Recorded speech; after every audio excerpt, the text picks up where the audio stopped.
St. Mary Magdalene, remembered 22nd of July.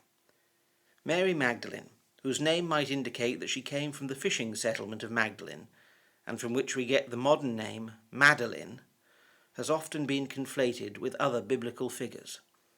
Pope Gregory the Great declared that Mary Magdalene, Mary the sister of Martha, and the unnamed sinful woman, along with other Marys in the Gospels who were not Christ's mother, were all one person. Thus the idea of Mary Magdalene being a penitent prostitute, exorcised of her demons, and washing Christ's feet with her hair, became a popular tradition, and it accounts for many of her depictions in art and literature since. If we strip away these later amalgamations of different people, the Mary Magdalene of the Gospels is described as one of the women who travelled with Jesus, supporting him and the disciples out of their own resources, indicating that she was probably wealthy. Mary is described as a woman who had had 7 demons cast out of her and had then followed Jesus. In all 4 Gospels, Mary Magdalene is, on her own or as part of a small group, the first witness to the empty tomb and the resurrected Christ. She is often depicted with the pot of ointment brought to the tomb. At that time, women were considered unreliable witnesses and unable to testify in court in Judea because of this.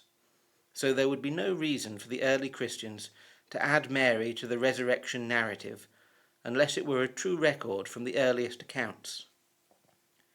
There are many legends of Mary's later life, but none come from the Bible or can be substantiated.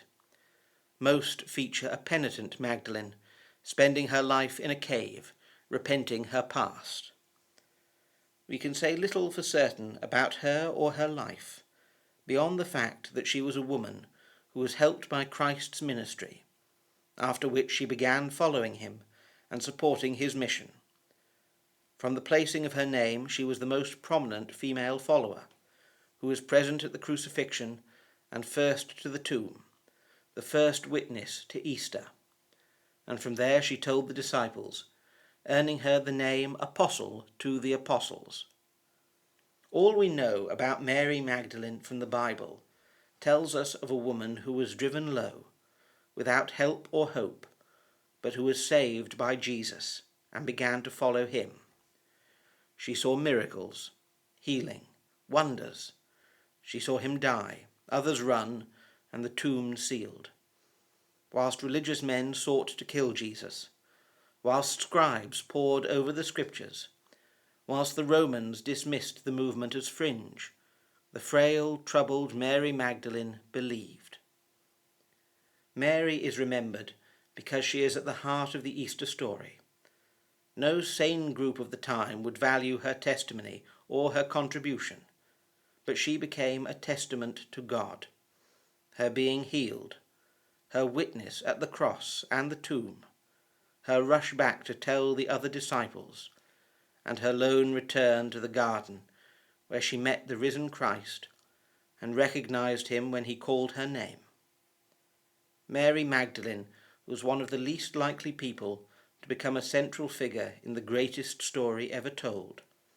But by the grace of God, there she is, at the heart of it, and she became the first to tell it, the first evangelist of Easter.